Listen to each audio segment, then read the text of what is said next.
Këto janë 3 thënie të fuqishme nga filozofi gjerman Friedrich Hegel, të cilat reflektojnë mbi historinë, pasionin dhe edukimin. Citojmë. 1. Historia në mëson se ne nuk mësojmë nga historia. Kjo thënie thekson një vëzhgim kritik mbi përsëritjen e gabimeve njerëzore. 2. Asgjë e madhe në botë nuk u arrit pa pasion.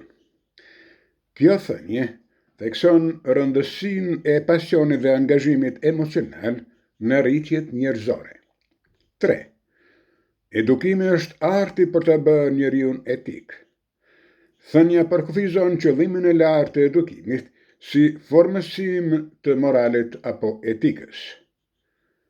Këto thënie theksojnë fokusin e Hegelit te zhvillimi i shpirtit, vetëdijes dhe ndryshimit përmes përvojës.